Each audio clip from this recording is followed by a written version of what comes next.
Berbeda sikap di Pilpres, Nasdem tetap berada di Kabinet Jokowi. Terakhir, Saudara, Ketua Umum Nasdem Surya Paloh menemui Presiden Jokowi di Istana pasca reshuffle Menkominfo. Bagaimana membacanya? Kita akan berbincang dengan Ketua DPW Partai Nasdem Jawa Barat, Pak Saan Mustafa, politisi senior PDI Perjuangan, Pak Pandana Baban, dan juga Direktur Eksekutif Parameter Politik Indonesia, sudah ada Mas Adi Prayitno. Selamat sore Bapak-Bapak, terima kasih sudah bergabung bersama kami. Selamat sore Mbak. Selamat sore. Baik, kita juga masih akan memperbaiki sambungan dengan Pak Pandana Baban. Tapi sebelumnya saya langsung ke Pak Saan nih. Pak Saan, sebelum ke pertanyaan-pertanyaan inti. Pertemuan antara Pak Surya Paloh dengan Presiden Jokowi ini panas atau dingin nih tadi? Tadi Pak Surya udah sampaikan kan pada saat wawancara, suasananya penuh dengan kehangatan, dan yang paling pasti bahwa itu mengakhiri soal spekulasi di mana ada ketegangan antara Pak Jokowi sebagai presiden dan Pak Surya sebagai Ketua Umum Partai Nasdem pasca deklarasi Pak Anies sebagai calon presiden yang diusung oleh Nasdem. Kan spekulasi di publik, terjadi ketegangan dan sebagainya. Dengan pertemuan Pak Surya dan Pak Jokowi, spekulasi itu kan berakhir ya, bahwa kedua tokoh atau kedua sahabat, kedua kawan dekat ini yang sudah hampir 10 tahun lebih mereka bersahabat, saling mendukung, bahkan Pak Surya mendukung Pak Jokowi dua kali pada Oke, saat tapi gini Pak Saan, maaf saya potong. Ini selanjutnya bagaimana Partai Nasdem untuk menempatkan diri di kabinet? Karena kan kalau kita tahu sejalan dengan dukungan Nasdem ke Pak Anies Baswedan dan juga dekat dengan oposisi, ini sikap Nasdem sering berseberangan, sindiran juga berkali-kali ditujukan kepada pemerintahan Jokowi. Ya, pertama sudah ditegaskan ya, komitmen Nasdem untuk mendukung pemerintahan Pak Jokowi sampai akhir masa periode. Jadi Nasdem berkepentingan dan berkomitmen untuk terus memberikan dukungan dan mengawal pemerintahan Pak Jokowi sampai akhir masa jabatan Pak Jokowi. Nah, sikap itu ditunjukkan dengan dukungan Nasdem, baik di legislatif, di parlemen. Tidak ada kebijakan-kebijakan Pak Jokowi yang ada di parlemen itu yang tidak didukung oleh Partai Nasdem. Jadi semua misalnya undang-undang, inisiatif pemerintah maupun kebijakan pemerintah itu Nasdem selalu mendukung. Jadi tidak ada satupun kebijakan pemerintah yang Nasdem tidak dukung. Yang kedua, di pemerintahan juga sama. Nasdem selalu mendukung secara penuh dengan kinerja menteri-menteri yang ada di kabinet dari Partai Nasdem. Mereka didorong untuk maksimal, bekerja secara maksimal, terus-menerus meningkatkan kinerjanya juga, dan agar mereka mampu mendukung dan mengimplementasikan apa yang menjadi program dan kebijakan Pak Jokowi. Jadi selama sisa masa pemerintahan Jokowi ini, Nasdem lagi-lagi menyebutkan tetap berkomitmen untuk mendukung Presiden Jokowi. Seperti itu ya, secara singkat ya? Iya. Dan dibuktikan dengan Pak Jokowi ketemu dengan Pak Surya. Oke, saya ke Pak Panda. Pak Panda, kalau Anda melihat pertemuan antara Presiden Jokowi dengan Pak Surya Paloh, seperti apa nih Pak Panda? Pak Panda? Baik, kami akan mencoba memperbaiki hubungan dengan Pak Pandana Baban. Saya langsung ke Mas Adi. Mas Adi, secara singkat, secara kacamata Anda melihat pertemuan ini seperti apa? Ya, saya kira ini pertemuan yang cukup luar biasa ya, karena dulu kan kita sudah mulai mengasumsikan seakan-akan Jokowi dan Surya Paloh itu adalah dua kutub yang saling berhadapan ekstrim dan tidak mungkin bisa bertemu kembali. Ini mengingat misalnya ada sejumlah pertemuan ketua umum partai politik yang dikumpulkan misalnya oleh Jokowi, Pak Surya Paloh tidak diundang. Tapi kemarin menunjukkan betapa dua orang ini cukup luar biasa. Baik dari sisi Surya Paloh ataupun dari sisi Pak Jokowi. Dari sisi Pak Surya Paloh misalnya harus diakui ini tidak gampang bertemu dengan Jokowi dalam konteks karena memang Nasdem itu sudah dianggap sebagai anak tiri, dimarginalkan, bahkan tidak dianggap menjadi bagian dari koalisionalnya pemerintah. Jadi pertemuan ini sebenarnya cukup haru sebenarnya karena ini adalah kawan lama sempat bersih tegang dan kemudian bisa muncul kembali Ya. dalam satu pertemuan yang cukup luar biasa ya. Pada sisi Jokowi juga begitu, pastinya cukup haru. Apapun judulnya, Surya Paloh ini adalah sosok orang yang saya kira memberikan loyalitas dan totalitasnya yang saya kira cukup luar biasa Oke, sejak 2000. tapi Mas Adi, kalau Anda melihatnya sinyalnya ataupun arah dari pertemuan ini kemana? Ya minimal ini mencairkan suasana politik bahwa sekalipun Pak Jokowi dan Pak Surya Paloh relatif punya kecenderungan, punya haluan politik yang berbeda di 2024, tapi bukan saling menegasi dan bukan saling menutup pintu untuk saling berkomunikasi. Jadi kalau tidak ada chemistry, kalau tidak ada kehangatan, kalau tidak ada kecairan, mungkin tidak akan terjadi pertemuan kemarin sore. Tentu terlepas apapun yang dibicarakan, ya itu apakah soal reshuffle, tentang loyalitas Prabowo, maksudnya loyalitas Surya Paloh sampai 2004 misalnya, ataupun soal Pilpres di 2024 tentang Cawapres Anies dan seterusnya dan seterusnya. Tapi bertemunya dua tokoh ini sebenarnya menjadi starting point. Sekeras apapun persaingan politik sih ya, perbedaan politik antara Jokowi dan Surya Paloh di 2024, tapi satu sama yang lain sudah mulai membuka hati dan saling berkomunikasi. Ini yang saya sebut cukup luar biasa pertemuan ini. Sekalipun nantinya di end of the day Jokowi punya pilihan politik berbeda, Surya Paloh punya pilihan politik berbeda, saya kira tidak ada soal. Tapi saat ini tersisa 2 kursi menteri saja yang ada di kabinet nih. Ya nggak soal, artinya Nggak soal ya?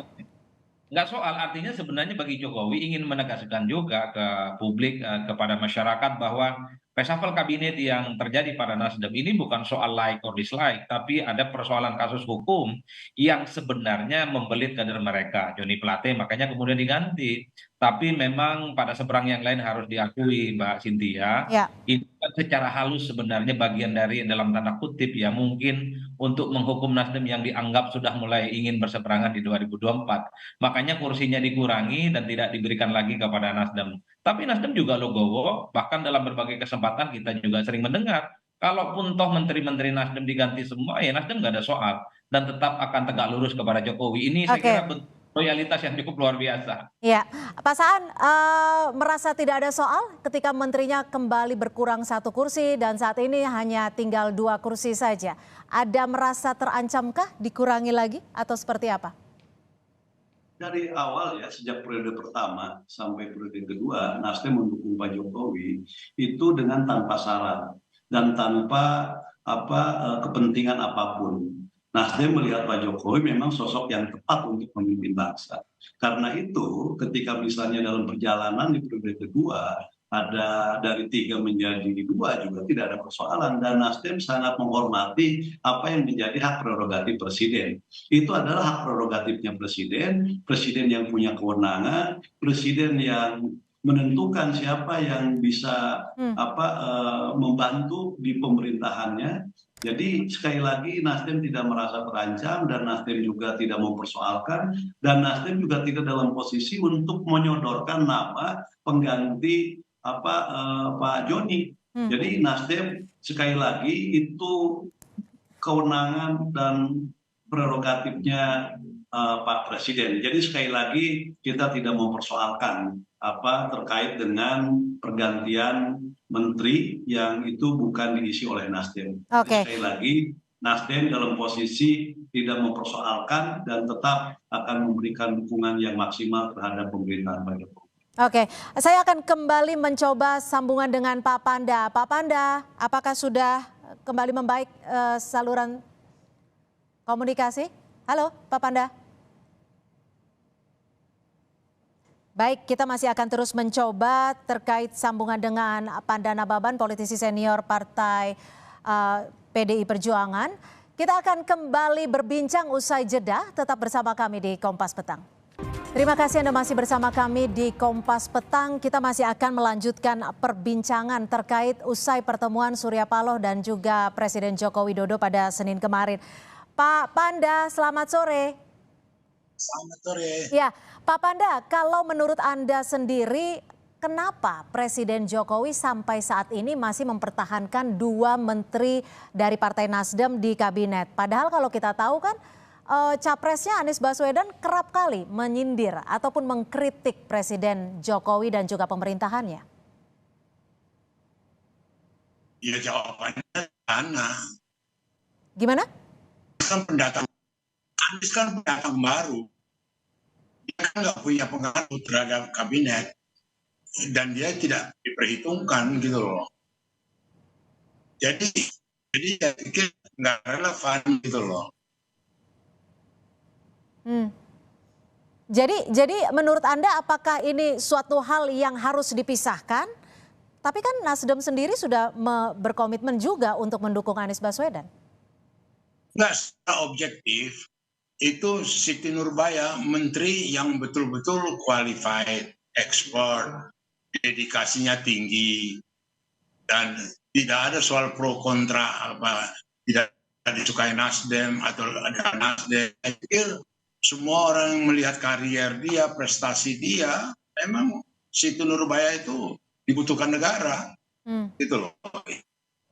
Jadi secara porsi tidak akan mempengaruhi ya, meskipun Capres Aniesnya sering mengkritik Jokowi. Tapi Pak Panda, kalau Anda melihat pertemuan Pak Surya Paloh dengan Presiden Jokowi kemarin seperti apa?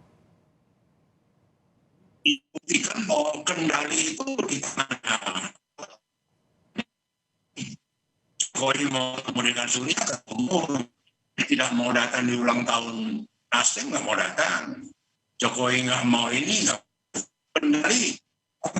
Jokowi yang menentukan, dan pertemuan itu betul-betul ya ada sangat surprise, sangat baik gitu loh. Dan tidak ada alasan untuk kemudian tidak dipertemuan itu gitu. Kalau saya melihat itu karena keduanya saling mengenal, keduanya saling mengetahui sifat-sifatnya, dan apa cara kepentingan bangsa dan negara. Saya pikir pertemuan itu pertemuan yang wajar. Pertemuan yang wajar, meskipun di hari Minggu sebelumnya Pak Surya Paloh dalam pidatonya kerap kali mengkritik dengan bisa dikatakan cukup keras juga gitu. Loh, saya sendiri terus terang mendengar secara seksama pidatonya Surya.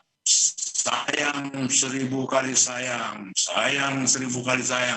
Itu kan sebenarnya apa yang dikerjakan Jokowi betul-betul nggak ada yang punya manfaat, punya arti karena disayang. Tapi saya pikir jiwa Jokowi tahu siapa itu Surya Paloh, tidak mengurangi kemesraan dan kehangatan dia menjamu Surya. Itu yang kulihat. Kebetulan kedua tokoh ini saya kenal baik gitu. Oke, jadi tetap masih ada rasa sayang gitu ya Pak Panda? Oh iya, dia rasa persahabatan, rasa ini kurang keras apa pidato di GBK itu. Oke. Ya. Baik, saya akan coba ke Pak Saan. Pak Saan, tadi sebelum break Pak Saan sangat tegas sekali mengatakan bahwa dukungan Partai Nasdem tanpa syarat. Tapi di sisi lain calon presidennya Anies Baswedan kerap kali mengkritik. Kalau tanpa syarat itu bukankah harusnya murni dan seharusnya secara menyeluruh? Ya kita murni. Apa yang diragukan dari dukungan Partai Nasdem terhadap pemerintahan Pak Jokowi? Tapi kritikannya terus berulang kali diucapkan. Bisa kan gini, ada dua hal ya. Pertama, dukungan kepada Pak Anies Baswedan itu kan untuk 2024 yang akan datang. Untuk periode berikutnya di saat Pak Jokowi sudah tidak menjadi presiden lagi. Jadi sekali lagi antara sikap sebagai partai Nasdem yang tadi secara konsisten memberikan dukungan terhadap Pak Jokowi baik di parlemen maupun di pemerintahan, di eksekutif, dengan kinerja para menteri dari Partai Nasdem itu firm. Dan kita juga makanya tanpa syarat itu ketika misalnya dari 3 jatah menteri yang diberikan kepada Nasdem tinggal 2 dan Nasdem tidak mempersoalkan, tidak meributkan. Dan karena apa? Karena tadi tanpa syarat itu tadi, bahkan dalam setiap kesempatan kalaupun tiga-tiganya itu tidak jadi menteri lagi dan tidak diberikan porsi, selama Pak Jokowi tidak mengeluarkan Nasdem dari barisan koalisi, barisan pemerintahan, Nasdem tetap akan memberikan dukungan secara maksimal Jadi Oke. sekali lagi itu sikap Nasdem. Nah, terkait dengan apa yang Kritikan? disampaikan oleh dukungan terhadap Pak Anies, ini kan dukungan untuk yang akan datang, untuk periode yang akan datang di saat Pak Jokowi sudah tidak menjadi presiden lagi. Oke, jadi Jadi Anda maksudnya ingin mengatakan bahwa harus dipisah, harus dipilah-pilah seperti itu ya?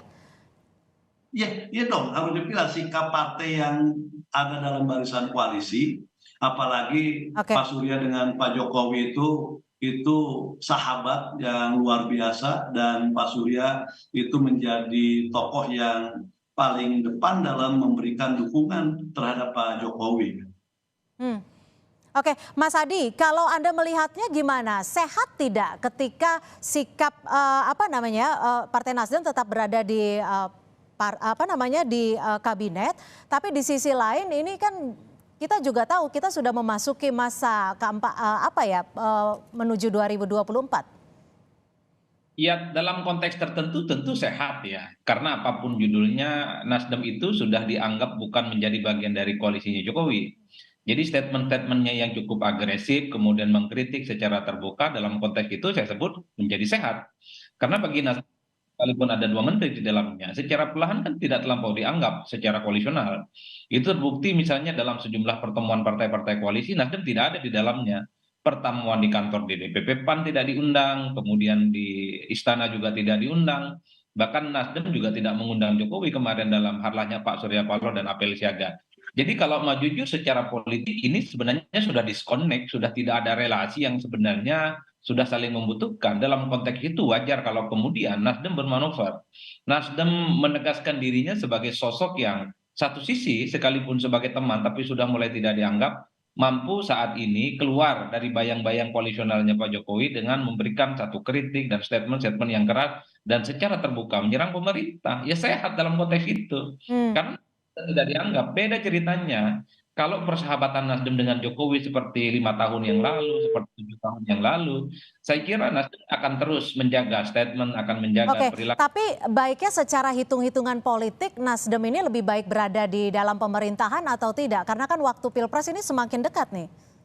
Justru saya mendukung bahwa Nasdem terus berada di koalisionalnya Jokowi sambil memberikan kritik-kritik yang tajam. Di tengah kecenderungan partai politik pendukung Jokowi itu samikna wa ta'na, diam dan tidak memberikan feedback dari dalam. Hmm. Dengan adanya Nasdem dari dalam, kemudian mengkritik secara terbuka, bagi saya bagus. Bahwa ada persoalan-persoalan yang dihadapi Jokowi itu tidak tuntas ya. Karena bagi Nasdem itu kalau keluar saat ini takut Nasdem yang dianggap mengingkari janji politiknya. Karena kontrak politik Nasdem dengan Jokowi kan berakhir tanggal 20 Oktober 2024. Oke. Akhir tanggal 20 Juli. Bukan, Pak. Ini yang sebenarnya sekalipun Nasdem tidak dianggap, sering merasa dimarginalkan, tapi tetap berada di dalamnya. Tapi the end of the day-nya sebenarnya, biar elegan Tapi secara. untuk partai-partai yang berada di dalam koalisi lain ini akan mempertanyakan hal ini tidak? Tapi memang banyak yang mendorong Nasdem itu pamit baik-baik kepada Jokowi karena sudah memiliki statement dan standing position yang berbeda. Misalnya posisi perubahan itu jelas bahwa dalam banyak hal apa yang sudah dilakukan Jokowi itu perlu dikoreksi dan akan dirombak ulang dan akan diperbaiki. Makanya kemudian mengusung apa yang disebut dengan istilah perubahan. Publik banyak yang menyarankan, banyak yang berharap dan banyak yang mendorong. Mungkin Nasdem itu resign, pamit undur secara baik-baik dari Jokowi, akan mulai pisah jalan di bulan Juli 2023. Tidak Oke. perlu. Kalau gitu saya mau coba langsung dengar respon dari Pak Saan. Diminta pamit undur diri baik-baik. Bagaimana Anda meresponnya? Gini, posisi Nasdem ya sekali lagi. Nasdem kan memberikan dukungan Pak Jokowi itu kan sampai akhir masa jabatannya. Selama Pak Jokowinya tidak mempersoalkan dan selama Pak Jokowinya tidak tidak mengeluarkan Nasdem dari barisan koalisi, sekali lagi Nasdem akan tetap. Persoalan misalnya ada dari partai lain yang berusaha agar suasana Nasdem dengan Pak Jokowi itu seakan-akan bersih tegang, dibuat tidak nyaman dan terus dibenturkan. Jadi itu juga itu tidak ada masalah selama Pak Jokowinya tidak ada masalah dengan Nasdem. Oke. Nah, dan ini terbukti dengan pertemuan Pak Jokowi dengan Pak Surya Paloh. Jadi dengan pertemuan Pak Jokowi dengan Pak Surya Paloh, selama ini orang mengasumsikan bahwa ada persoalan, baik secara pribadi maupun relasi antara Pak Surya sebagai ketua umum partai dan Pak Jokowi sebagai presiden, itu kan terbantahkan. Dan menurut saya itu Baik. hal positif. Seperti Pak Surya sampaikan, justru dalam suasana menjelang pemilu, suasana yang ketegangan, suasana yang saling berhadapan, itu harus dihindari. Karena kita sama-sama ingin membuat suasana pemilu ke depan itu tetap dalam suasana yang sejuk, suasana yang damai. Bahwa kita boleh beda pilihan, tapi menjaga yang namanya Iklim politiknya lebih positif dan lebih bahagia seperti yang digaungkan seperti itu ya. Saya akan coba menyapa Pak Panda. Pak Panda, ujung dari pertemuan Pak Surya Paloh dan Jokowi ini menurut Anda arahnya akan seperti apa? Jadi begini ya, kita nggak usah bikin bingung ke rakyat. Ini sebenarnya permainan politik, kemudian satu adegan-adegan yang dipentaskan, dan kemudian juga rakyat juga nggak peduli kok itu. Dalam arti kata mau hubungannya baik, nggak baik. Artinya satu hal yang menarik, kenapa sampai Presiden Jokowi menanya Surya Paloh siapa wakilnya, memang siapa aja akan bertanya, kok 10 bulan kok nggak bisa diputuskan siapa wakilnya gitu loh. Ini 10 bulan dari Oktober deklarasi. Dan memang kalau melihat pengalaman, waktu kosong dulu wakil gubernur DKI, hampir 1 tahun. Jadi mungkin buat Anies itu hal yang biasa. Itu dia pun tidak merasa seperti, sebenarnya sederhana sekali dikatakan Surya tadi.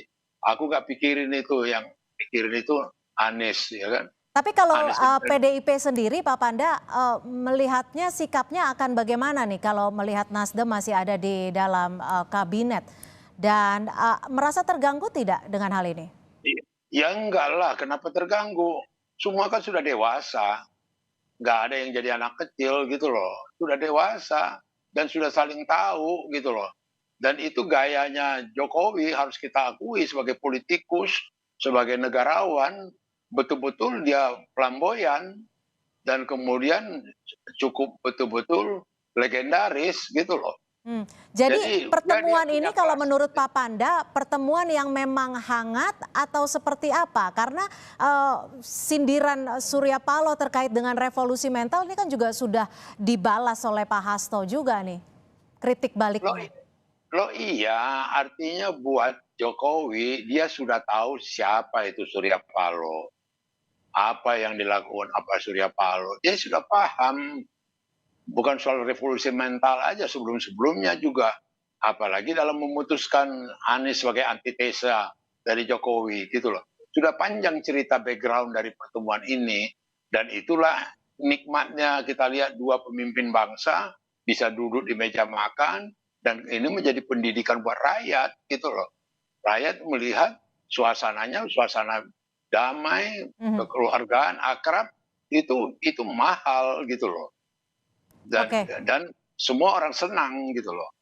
Semua orang happy gitu ya Pak Panda. Jadi buat apa kita repotkan sampai di akhir ujung Nasdem akan setia, kemudian menterinya masih ada kok. Jadi ini nggak usah kita pusingkan, itu bahagia. Jadi nggak masalah ya meskipun masih ada di dalam kabinet Jokowi ini ya? Nggak ada dong, kenapa masalah? Tapi hubungan antara Pak Surya Paloh dengan Presiden Jokowi saat ini seperti apa sih sekarang Pak Panda? Saat ini orang itu dua lah yang tahu bagaimana saat ini, ya kan. Artinya dalam pemahaman saya, pemahaman yang kutangkap, Surya Paloh sudah tahu siapa Jokowi, Jokowi sudah tahu siapa Surya Paloh, gitu loh. Dengan segala geraknya, dengan segala taktiknya, dengan segala diplomasinya, itu aja kalau kesan aku, gitu loh. Oke, saya akan ke Mas Adi. Mas Adi, kalau kata PDI Perjuangan ini tidak masalah dan juga ingin menunjukkan bahwa ada iklim politik yang cukup sehat. Anda melihatnya masih sama seperti itu? Singkat saja. Ya sebenarnya kalau secara manusiawi pastinya pertemuan ini kan rada-rada nggak happy dalam konteks di mana suasana batin Pak Jokowi dan Pak Surya Paloh itu kan dalam posisi yang berbeda-beda ya. Kenapa saya sebut tidak happy? Apapun judulnya ketika Nasdem dianggap sebagai partai politik yang juga bukan menjadi bagian dari koalisinya Jokowi, itu tentu tidak nyaman. Apapun judulnya Nasdem selama ini loyal. Apalagi misalnya jatah menterinya dikurangi. Begitupun dengan Jokowi, nggak nyaman pasti dikritik, diserang, revolusi mental dianggap gagal, dan seterusnya, dan seterusnya. Tapi sekali lagi, kedewasaan berpolitik di tengah ketidaknyamanan kondisi hati masing-masing, mereka masih saling berkomunikasi satu sama yang lainnya. Pesannya sederhana, sekalipun saling intrik, saling perang secara terbuka, tapi bukan berarti komunikasi itu tidak jalan, Mbak. Baik, Itu yang baik. saya kira menjadi pembelajaran buat kita semua. Untuk apa berkelahi, untuk apa bertawuran, toh elit di atas yang sering kita puji, kita sanjung, saling Baik, kita sudah bersilaturahmi. dapat pesannya di tengah ketidaknyamanan tapi iklim politik yang positif itu harus dijaga bersama. Terima kasih Pak Panda Nababan, politisi senior PD Perjuangan, dan juga Pak Saan Mustopa, politisi Partai Nasdem yang juga Ketua DPW Nasdem Jawa Barat, dan juga Mas Adi Prayitno dari Direktur Parameter Politik Indonesia sudah bergabung bersama kami di Kompas Petang. Selamat sore.